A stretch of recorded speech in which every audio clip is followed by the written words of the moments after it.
بسم اللہ الرحمن الرحیم، السلام علیکم ورحمۃ اللہ وبرکاتہ۔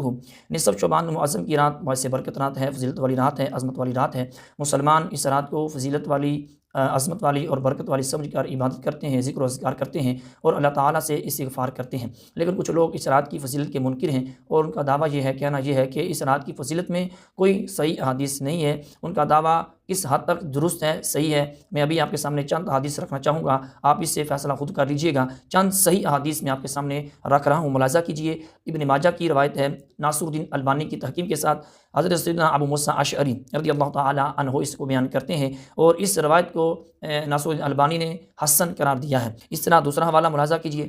صحیح ترغیب و ترہیب، یہ بھی ناصر الدین البانی کی تحقیق کے ساتھ ہے۔ اس کے اندر حضرت سیدنا معاذ بن جبل رضی اللہ تعالیٰ عنہ کے حوالے سے روایت کو نقل کیا گیا، اسی روایت کو، اور اس کو البانی نے جو ہے وہ حسن صحیح قرار دیا۔ اس کے علاوہ تیسرا حوالہ آپ ملاحظہ فرمائیں، کتاب السنہ، کتاب السنہ کے اندر روایت موجود ہے حضرت سیدنا ابو بکر صدیق رضی اللہ تعالیٰ عنہ کے حوالہ سے آپ فرماتے ہیں کہ اللہ تبارک و تعالیٰ نصف شعبان کی رات کو آسمان دنیا کی طرف اپنی شایان نشان کے لائق نزول فرماتا ہے۔ اللہ تعالیٰ تمام انسانوں کو بخش دیتا ہے سوائے اس بندے کے جس کے دل میں کینہ ہو یا اللہ تعالیٰ کے ساتھ شریک ٹھہرانے والا ہو۔ اس کے محقق نے اس روایت کو نقل کرنے کی اس روایت کے تحت لکھا ہے کہ حدیث صحیح، یہ روایت صحیح ہے۔ اس کے علاوہ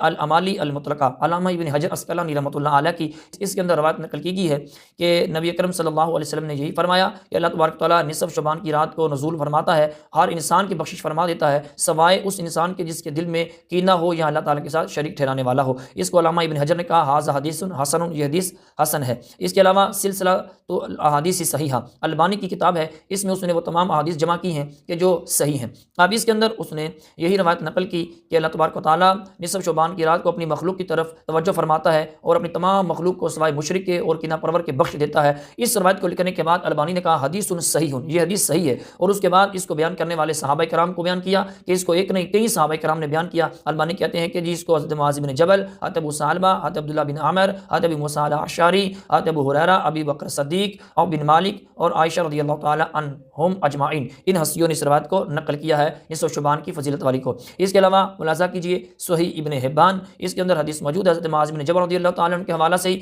اس کے محقق نے نیچے لکھا ہے کہ حدیث صحیح بشواہدہ، یہ وہ تمام احادیث میں نے آپ کے سامنے رکھی ہیں کہ جس کو محدثین نے صحیح قرار دیا ہے۔ اب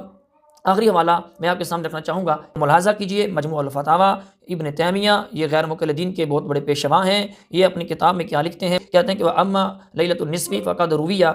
فِي فَضْلِهَا أَحَادِيثٌ وَآثَارٌ، کیا کہتے ہیں کہ جی نصف شعبان کی رات کے حوالہ سے اس کی فضیلت میں ایک نہیں کئی احادیث اور آثار جو ہے وہ موجود ہیں جو